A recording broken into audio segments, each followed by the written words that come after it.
Hello, everyone. It's me again, of course. As promised, I'm starting these at 9 o'clock. I know they're taped, but I may go live. Not surprise live, but I'm going to try that out. Because, anyway, I framed this with, this time, 11 p.m., YouTube, whatever. Well, it's true. I'm going, even though they're taped, I'm going to do them on a regular basis, nightly. I start taping at 9. It takes me until approximately just shy of 11 to get everything uploaded and ready to go.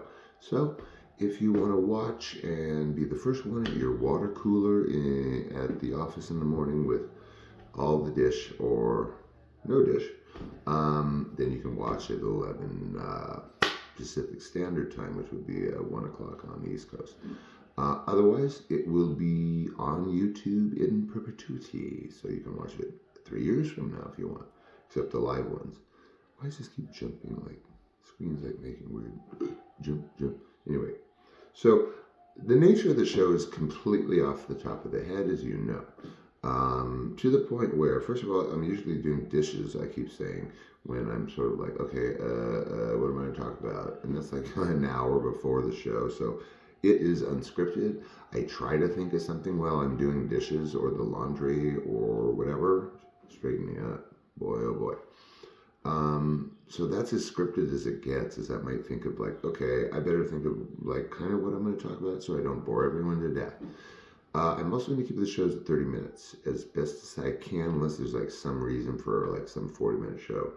I know that as much as you may love me, sitting through 45 minutes or 50 minutes of this is not a news show. So, so I'm really going to try to keep it like, at 30 minutes.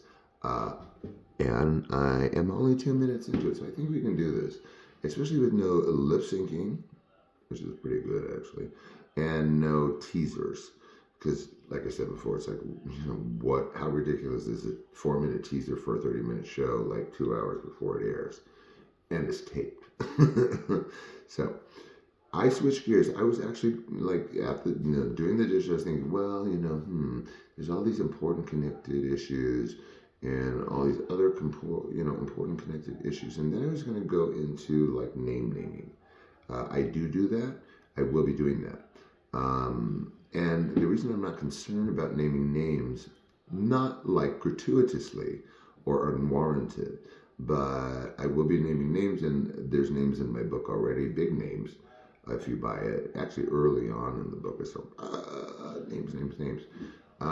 I do mention names here, like I mentioned my experience with Tom Hanks, things like that, because there's no risk involved. Number one, I'm not defaming anybody. Number two, I'm just telling what happened. I mean, I was there. Like, for instance, like there were people at the table or whatever. E.T., the table. Bosom buddies with Tom Hanks, the table reading. So, sort of, when you hear stuff like that, it's like, you kind of have to believe it, because I'm like, here, okay? Lie detector test, please, right now. Not worried about it. So I was going to switch gears tonight. Instead of getting heavy again, or heavy again and again, or not heavy, I don't know, like maybe the Basic Instinct episode was not too serious because it was like total wardrobe malfunction that my son does not want to hear about. And I don't blame him. That was a major oops. Honest to God, I was not like staging that. It was the dog being there. I thought the towel would be like tell the story of the tattoos more, and oopsie daisy. So actually what I want to talk about tonight is along the lines of near misses for me in the industry. And some of the near misses are kind of, like, wow, really? So let's start with the Black Stallion. The Black Stallion, I'm not sure, it came out in 79, maybe, probably around then. It was a pre-ET, Melissa Matheson, the unparalleled superior writer, and now passed. Actually, if I'm not mistaken, wrote The Black Stallion.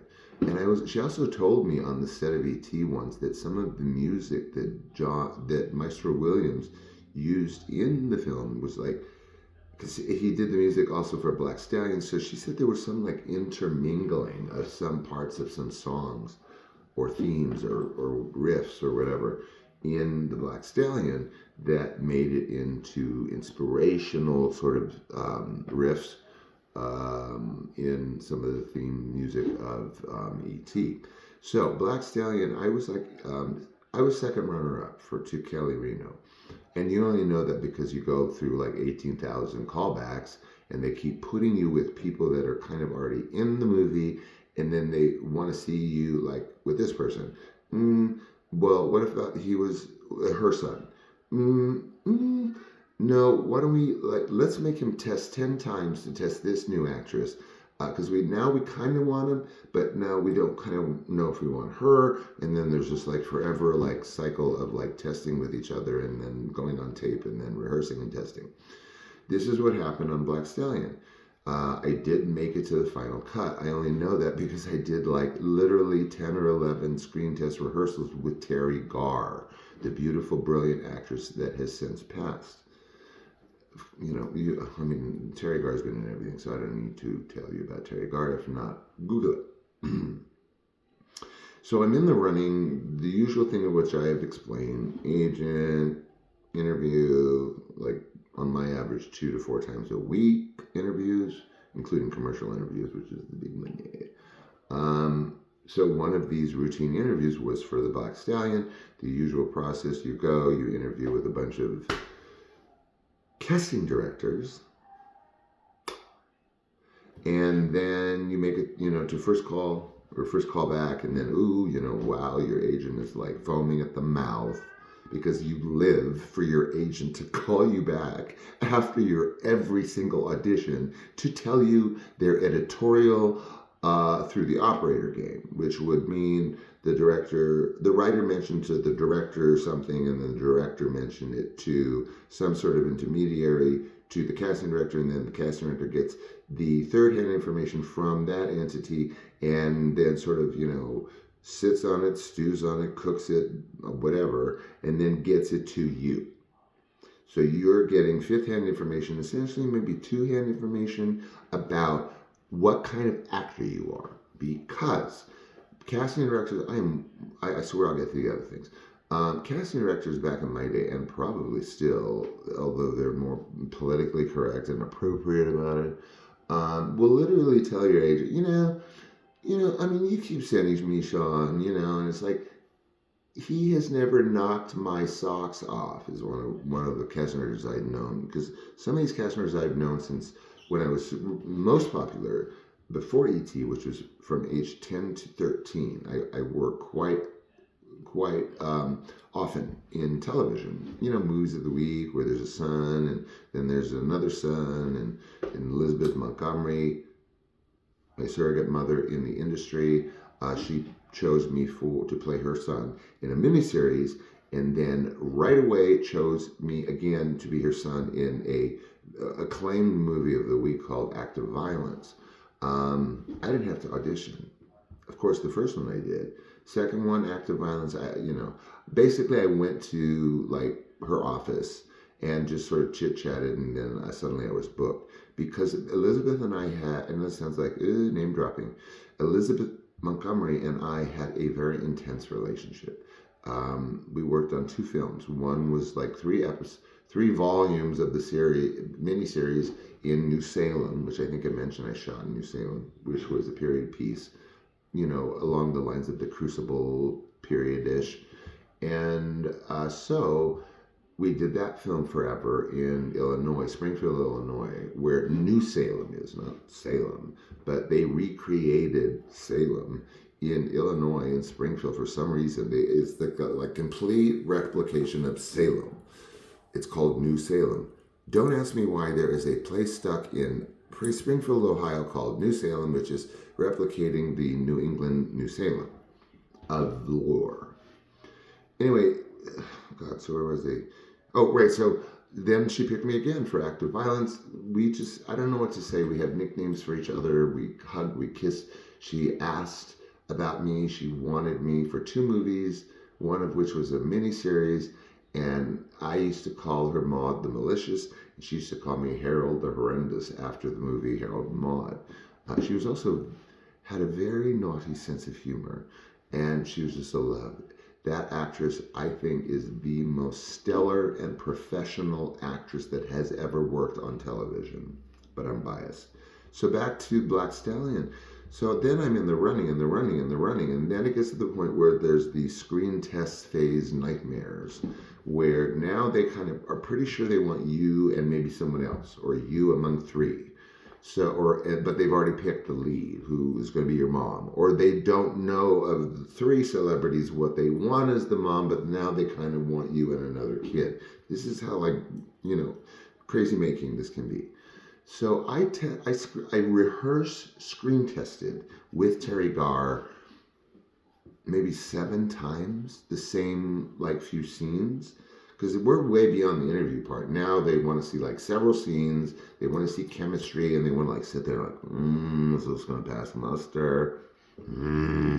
That's how intense the situation is.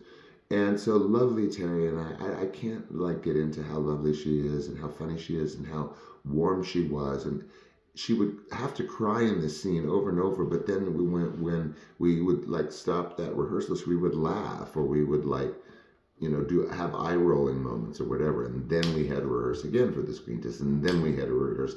So on the 6th or 7th rehearsal, then we're doing screen tests. So then I'm actually doing screen tests for Terry Garr.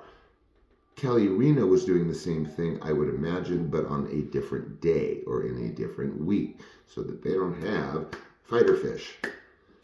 Although that wasn't my style, and I had actually met Kelly Reno at a place called the Pink Turtle in Beverly Hills, in the Beverly Wilshire Hotel that no longer exists, but that was so kitsch and wild and went back into the 60s. Anyway, so Kelly Reno, there was a point to that. Other close calls. We're at 12, so we're about halfway through. So there was that whole thing. I didn't get it, of course. They gave it to Kelly Reno. Of course, crushed.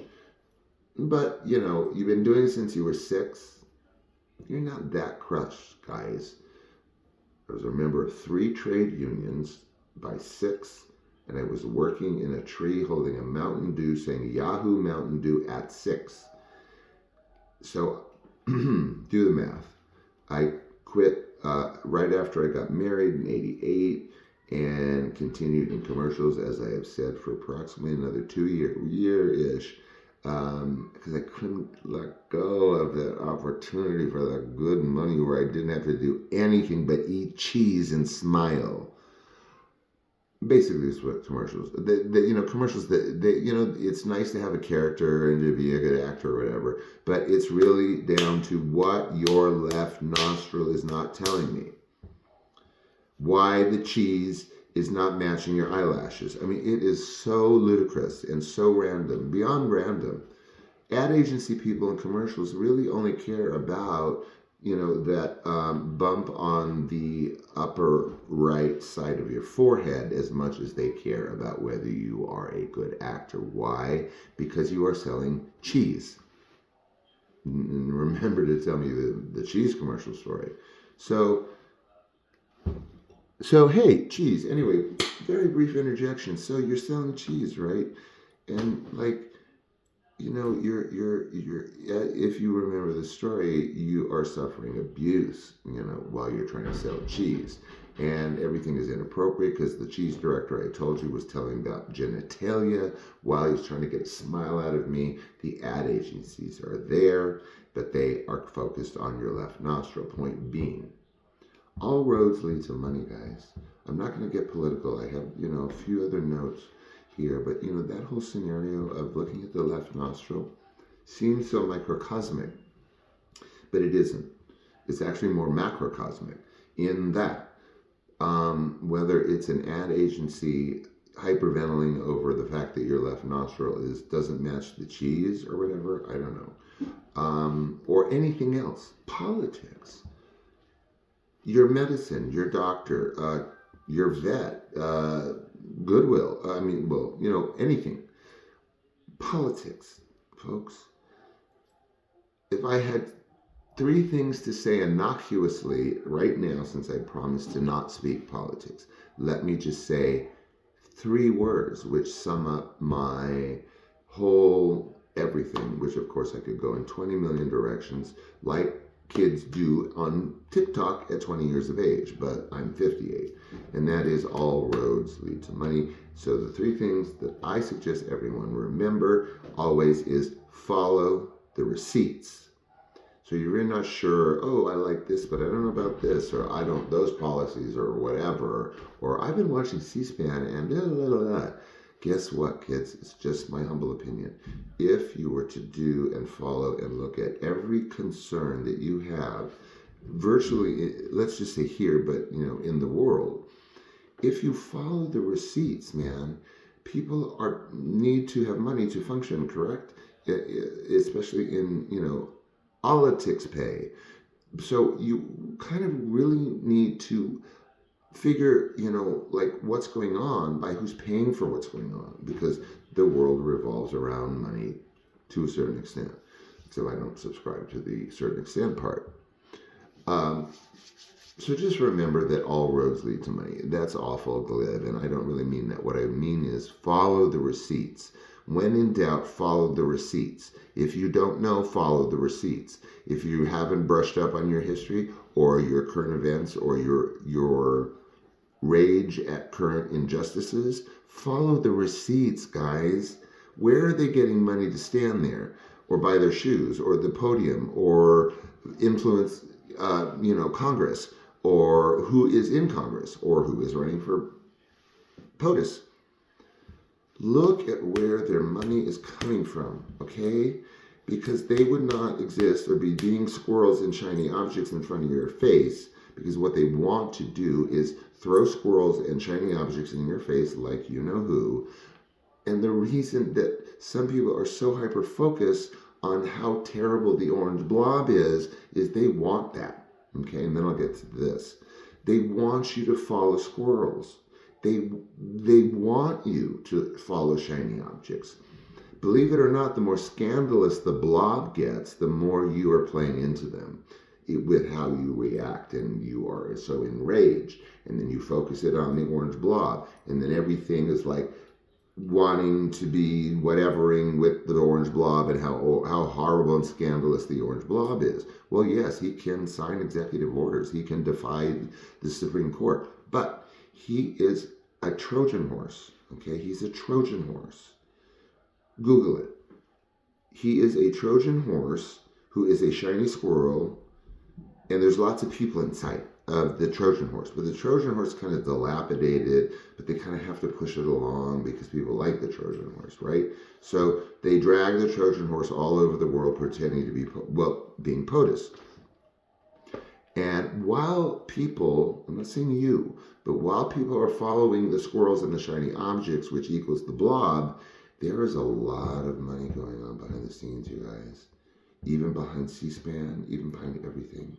There are billions and billions of dollars flying in this direction that affects this, flying over to that country that affects that. But you know what's happening? All of that is able to occur uninterrupted, just as they want it, gently, smoothly, and quietly. Why? In my humble opinion. Because y'all, I mean you, are following squirrels and chasing shiny objects, or in the reverse. So follow the receipts, guys. Make at least part of your decision receipt following, like to its logical conclusion, where like don't stop at this receipt. Where does that receipt go? Then where did the receipt stop? What is their agenda? If their agenda is not, if it's something you're fighting against, that's the problem. It's not the orange blob, really. I mean, I don't want to offend everybody. The orange blob is the orange blob, and the orange blob. But what's going on behind the squirrel chasing? And what's going on behind the shiny objects? Really, really serious, nefarious things, okay, that affect the world. Because there are billions of dollars that were floating around when we began this administration just prior. In one instance to the tune of 2.5 billion. So what I want to know, which I've said before, is yes, I am enraged at what is happening, beyond enraged. I mean, I have like this overblown sense of injustice you wouldn't believe. But I also know that what I really want to know is who is on her speed dial. And I'll leave her or him or whatever up to you, whatever you want to put in that blank. But the blank, let's just say, has billions of dollars involved. So my curiosity is who's on that blank speed dial? Like literally, like what 10 people are on that billion entity floating scary $1 billion cloud that everyone is distracted from because of the squirrel and the shiny object, orange ones. So again, my curiosity, I don't know how I got on this. It's inappropriate, has nothing to do with No Holds Barred. Let's forget it. So close calls. Another close call was, believe it or not, Bill and Ted's Excellent Adventure. Okay, believe it or not, cult film. Google it. Huge film. There were 3 groups that it was boiled down to. It was Keanu Reeves and Alex North. It was 2 others I can't remember, but they were like working and doing something popular. And there was another 2 of the 3 sets. Myself and Josh Brolin. Believe it or not. Josh Brolin and I rehearsed for about at least a half an hour prior to our callback interview in the lobby of an elevator room.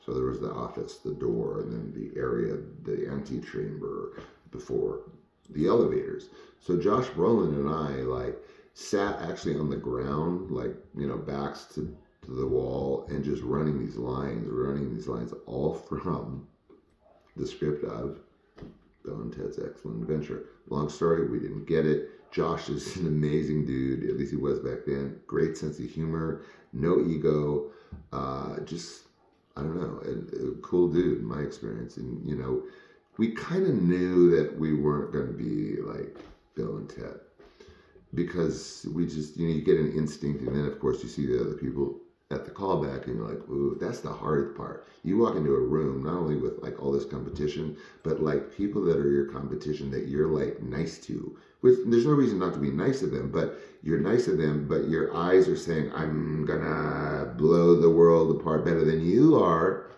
So that was one close call. Another close call. Battlestar Galactica, for anyone that remembers that, which is going way the heck back. This is going to be for like the over 50 set, roughly. So Battlestar Galactica was a hugely popular television series at the time. Science fiction, all kinds of storylines, you're traveling the galaxy. But it was kind of like, it wasn't like Star Trek. It wasn't, I don't know, whatever. But it was hugely popular and really kind of kitschy and cool and like, uniforms and like space and lasers. There was a character that those who know the series would remember for about, I think, 3 episodes. And it was some kind of leader, universe leader, galaxy, whatever, entity, oracle that was in charge of God knows what, something scary, because he was supposed to be villainous. And it was a child who's very much similar to my type physically. And this child was like in some, like, as I saw it after the fact when I didn't get it, like some silver, like cape or something on like something that was higher up than the other Cylons or whatever. And he speaks very articulated, and he is a evil child, like, ruler of whatever.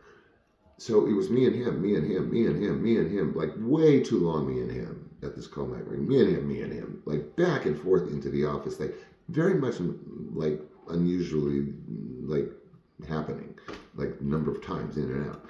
And this was really a tough one, kids. This was one of the tougher ones because I really thought I nailed it, and I really thought I had it over this kid. And of course, the kid, had equal confidence in that, like, and then you have 2 fighting fish again, like in your head, not fighting, but like, oh my God, my fangs are bigger than yours. So then it's another in and out, and I didn't get it. But you know what they did? they came out after all that, and there was just the two of us in the lobby, and they said, Sean, you can go. That's what they did. After like hours of in and out and back and forth and reading then a different scene and then in and out again, they come out. I didn't, I may have had someone that dropped me off or a set sitter or whatever. He maybe was with his mom, and that was it. And these two people of the four, one person comes out and just very casually says, Sean, you can leave. Of course, I knew what that meant. Major downer, major, like, not a good way to tell a kid who's 12 that he just lost this major thing. What you do is you let them go, both, or be somewhat civilized about getting the other person out of the room, and then giving that feedback to your agent so that you really understand as a 12-year-old, okay, and what it was actually, ironically enough, is that he was supposed to have a British accent, but like alien British, like kind of remotely Britishy. Well, I knew how to do a British accent excellently, but my English accent is the Queen's English. No pun intended.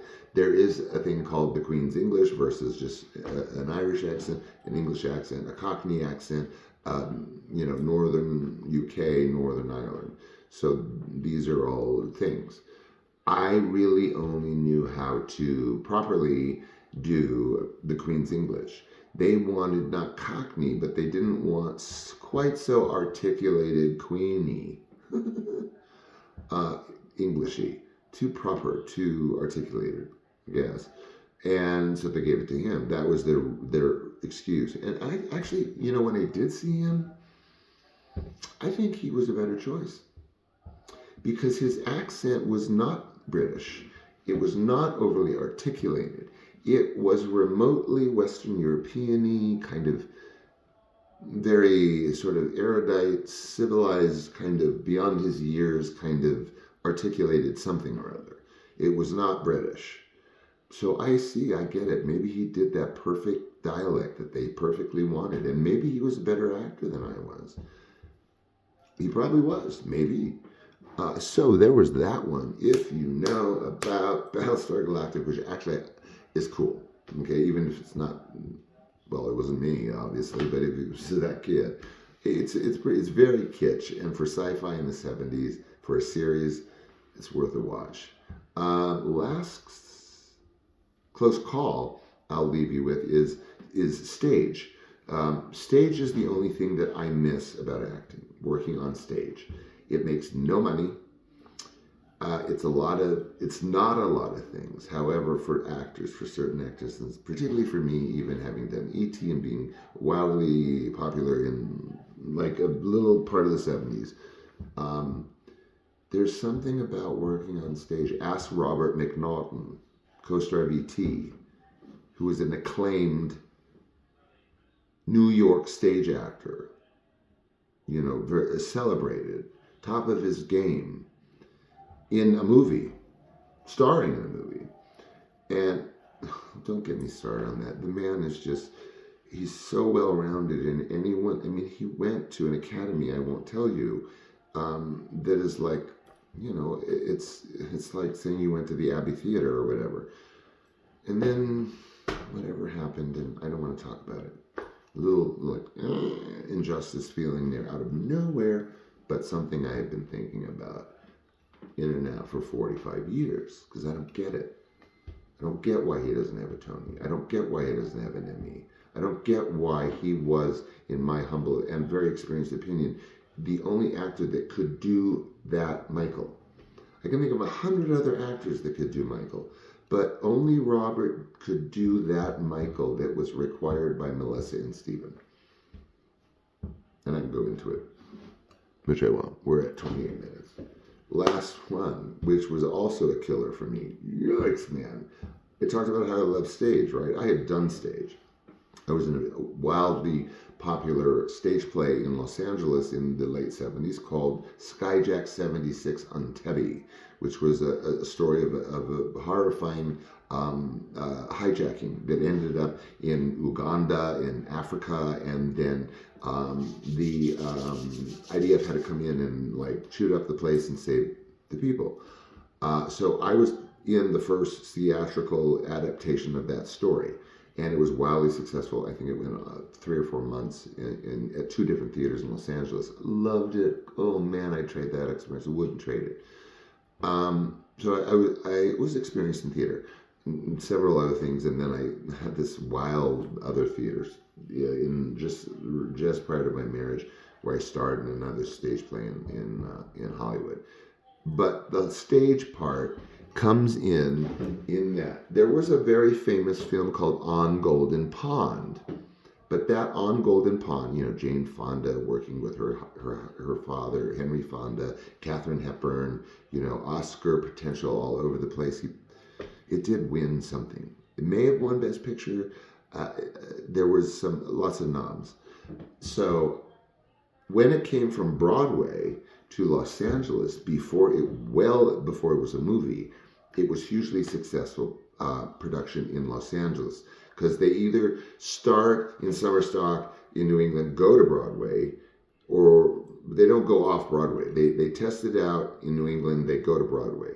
Or it's successful in Broadway or New England, then it comes to Los Angeles, then it goes to Chicago, and then you have a road show. But the first run is with, the same stars if they're lucky. Like when I saw The Wiz, it was Ren Woods, fabulous, but it wasn't Stephanie Mills. Point being, so this wildly, anticipated production of On Golden Pond comes to the Ahmanson Theater, which is the Broadway of LA. And Mark Rydell was the director. Again, Google, highly acclaimed director.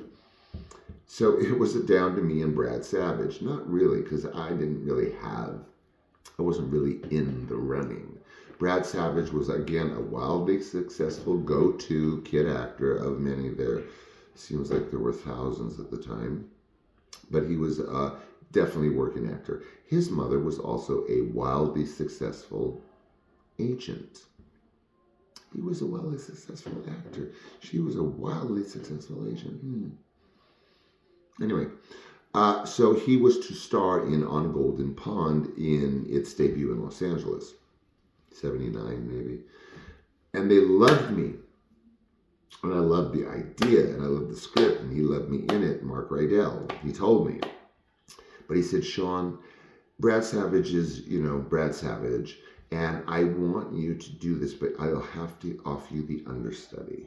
So I was actually, wow. I mean, it's like being asked to do an understudy on Broadway. It was basically the West Coast equivalent. I want you as the only understudy for Brad Savage in On Golden Pond. The whole thing's wrapped up in the sun with the grandfather. So pinnacle, key role, very key. And I'm like, God, that's so prestigious. But I said to myself, Sean, are you going to sit around backstage for 9 weeks like that? So I went back and I requested through my agent, do I have stories? I will leave with one cliffhanger. And I get the rundown. And I tell my agent, I said, look, ask them for a guaranteed one performance, which is, again, something that happens on Broadway. Lainey Kazan was Barbra Streisand's understudy in Funny Girl. So these things are big things. But I couldn't get a guaranteed performance. They were the one show of whatever that wouldn't guarantee a performance. Now, usually a performance is guaranteed on the matinee sometime within the run. They wouldn't do it. They said, no, we're not giving you that day. We have to see if Brad can do every performance, and we just really want you to be the understudy. I said, no, thank you very much. Yet another missed opportunity. Last cliffhanger I'm going to leave you with, because we're at 33 minutes, is that guess what? Guess what? I was very much in the running for The Outsiders. You're all familiar with The Outsiders. Tommy Howell was in The Outsiders and did actually a very brilliant job as Ponyboy. I was very much in the running. I was the least known. Tommy wasn't really known either, but he was an excellent actor. He was so the part of Ponyboy that I was in the running. I had 2 screen tests for The Outsiders. one of which was Proxy Coppola. I think that he had someone in there. I'm sure he wasn't watching from screen, in like the Men in Black Suits office. But I was in that running. I had to do 2 screen tests. I wasn't hearing anything, and it was still being in production, and I'm like, foaming at the mouth, like, vomiting green peaches to my agent on the phone. So, ooh, agent. I have a lot of stories about that agent. Anyway, agent entity, gender omitted, said, well, let's go to Nicodale's, which was a very famous restaurant across from Paramount in Hollywood. And so, let's sit down. Let's figure out how to get this part. So she has this cockamamie idea to send Coppola, Francis, a telegram. Okay? And we craft this telegram at the table. If I was 58 looking at that right now, I would be friggin' busting up. But so we wrote this telegram and like, oh, Sean, it's gonna work. Lady. Oops, I just revealed the gender. Anyway, we wrote this telegram. It went nowhere. I didn't get the part. Another story of a missed opportunity. Here's the cliffhanger, not the outsiders. I have probably like 50 other cliffhangers. That's why I say I was always the second banana. I was always the almost. I was the one that almost really did count as much as horseshoes. And I was always that after AT for whatever reason. I was all over the place. But before AT, I just felt like an actor. I felt like a working actor who had choices. And I had been, of course, like, grade over, like, so intensely by that age. But I was still working. I still had dreams and aspirations. And guess what? I did ET. God love ET. It changed my life, and my career tanked. And now I'm feeling not depressed and wonderful for some way bizarre reason. Why? Because I'm talking to you. And I am the anti-influencer. No, I'm kidding. I'm so kidding. But I come to this like completely off the top of my head. I am committed to doing this every night, taped and uploaded by 11 p.m. And I gotta go because I'm making this show longer than I promised I would. So thank you for watching, you guys. The lip syncing and the all over the place, I promise to make this 29 to 31 minutes each time, because y'all don't have time to be watching me that long, however interesting I am. I love you. I'm reaching for my phone because I am, as you know, like so not a technical person. I am going to be here tomorrow, 11 p.m. Pacific Standard Time. And as always, thank you for being here with me. Love you. Bye.